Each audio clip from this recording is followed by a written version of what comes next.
Well, sometimes I look back and I just wonder, what were we thinking? What was I thinking? We went for a long, long period of time with no resources. And when I mean no resources, I mean no resources. People told us we were crazy to go all in. You know, is this really going to work?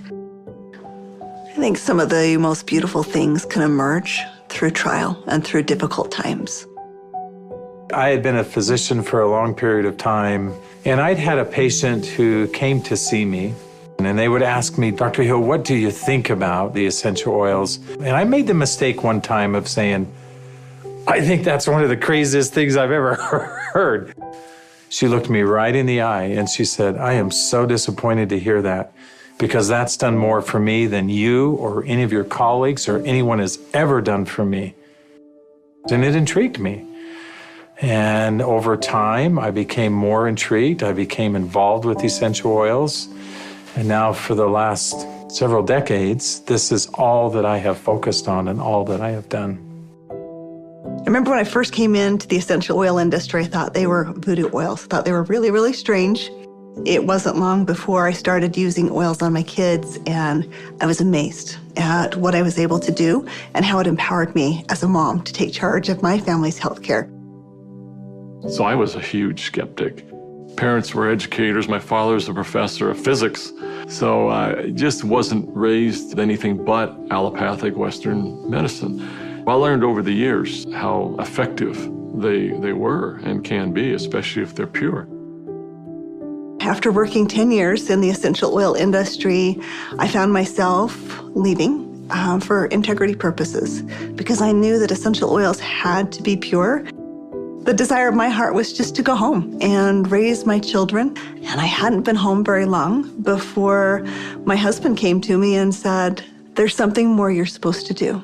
And as he said this to me, I actually was very angry with him, because my heart said, I want to be home with my kids.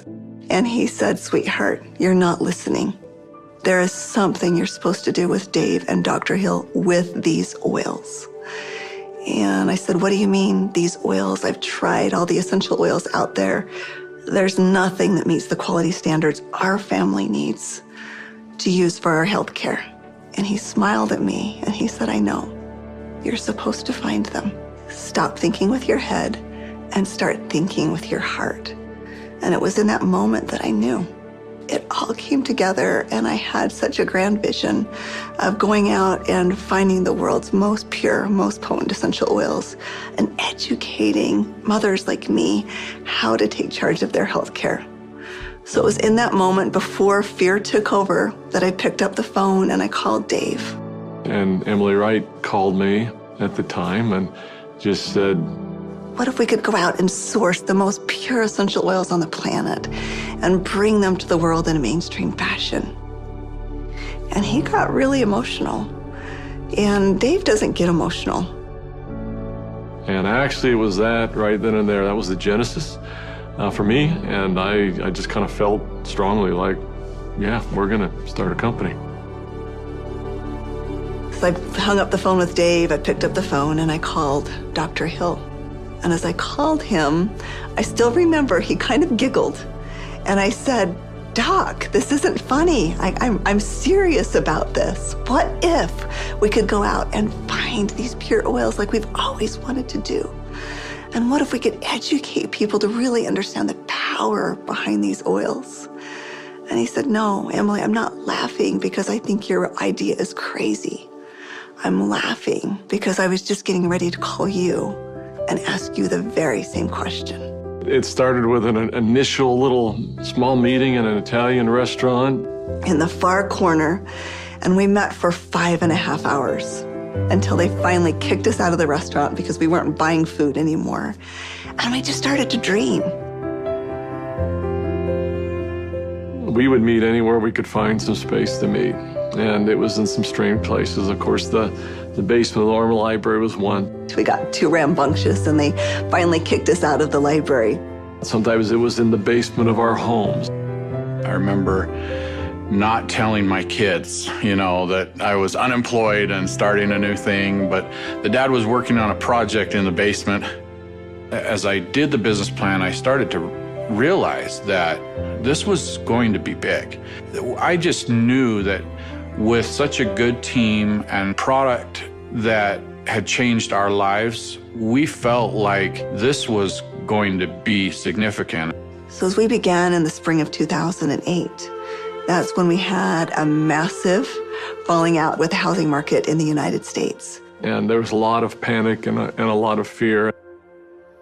We looked at starting this company. The first thing you think is, I got to raise money. I've got to get capital. And we set out to do that initially. And actually ended up, the four of us, back in New York City, visiting with some very high-profile people. And as we gathered together that next morning at that conference table, and we've got, all of these Manhattan-style managers that are meeting with us, and they quizzed us for hours. Finally, at the end of the day, they looked at us and they said, "We believe that your business model is going to work. We believe that you will be successful, and we want to fund your venture. We'll give you $5 million. And we all, of course, felt extremely elated. They were willing to fund the company, but of course they were interested in 51% and control. And I just remember the feeling we had as we walked away from that conference table. And the four of us found ourselves in front of the Statue of Liberty. And I remember looking across the water. Almost as if on cue, as I recall, we all just grew somewhat silent. And as we looked out over the water, and I looked at the Statue of Liberty, what rung true to me is, we're doing this to give people freedom. And if we take their money, we can't make people free.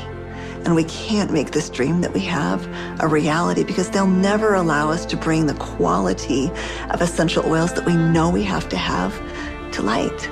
Because they'll be looking for an exit strategy, they'll be looking for a return on their investment, and that can't be part of the equation.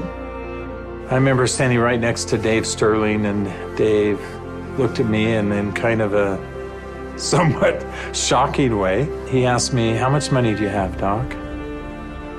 And I said, I don't know. And he said, "How much can you pull together?" And I said, "I don't know." And he asked each one of us in succession, and before we left the park that afternoon, we had made the decision that we were unable to take any resources from anybody, and instead, we would all leverage everything we have. We took the equity out of our homes, we cashed out 401ks, we liquidated everything we owned in order for this dream to come to fruition. And so as I expressed this to my wife, I remember very clearly, she just looked at me and said, "Well, I trust you. You'll take care of us, and we'll be fine." And we had family members even come to us to say, "You're foolish. Your family is going to be homeless." So we went all in, everything. We didn't hold anything back.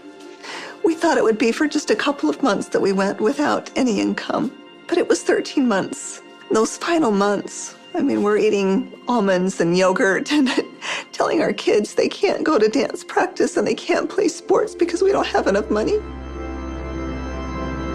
But having that belief that it was all going to be worth it. And I remember a day that we had $5,000 left in our account. $5,000 because we had just put together this big oil order. And we didn't know how we were going to make payroll. We didn't know how we were going to make commissions. And just to see how doors open every single time, as long as we continued to step forward, that doors open.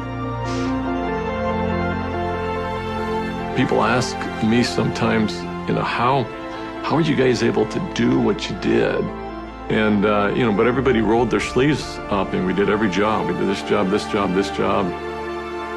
I was supposed to go out and find these precious oils. So as I started calling people, every single person would say, "Of course, our oils are 100% pure." And that's when I realized almost all essential oils that are sold out there are sold through brokers.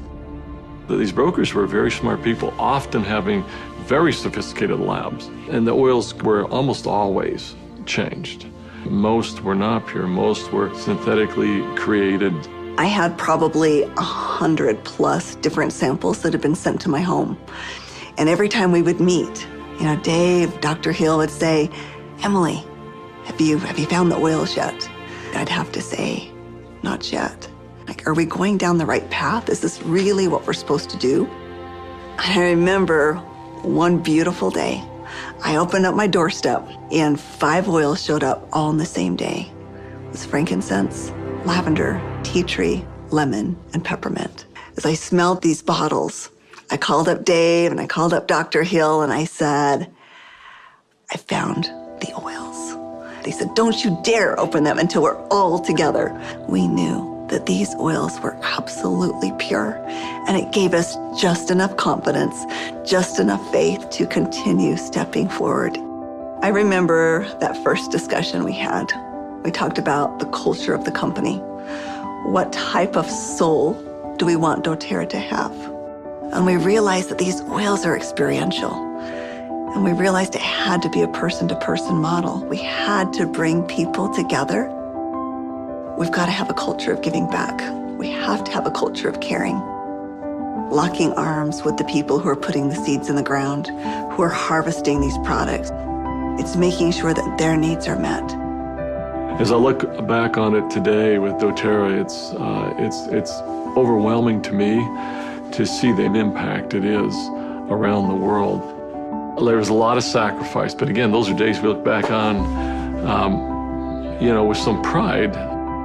Sacrifice is a really important piece in setting the foundation. Today, we've empowered nearly 8 million families all around the globe. We're now filling 315,000 bottles of oil every single day.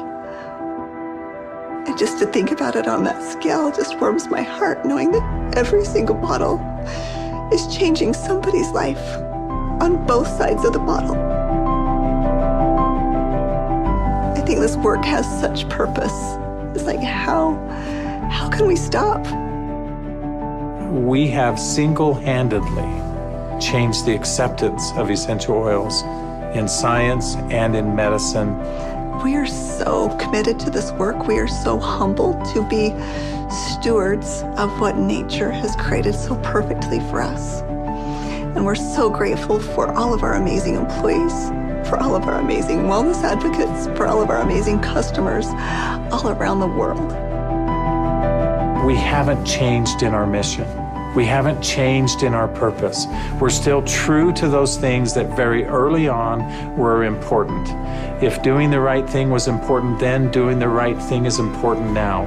If helping and giving service to other people was important then, it's important now. If sourcing oils differently and doing what had not been done before was important then, it's important now.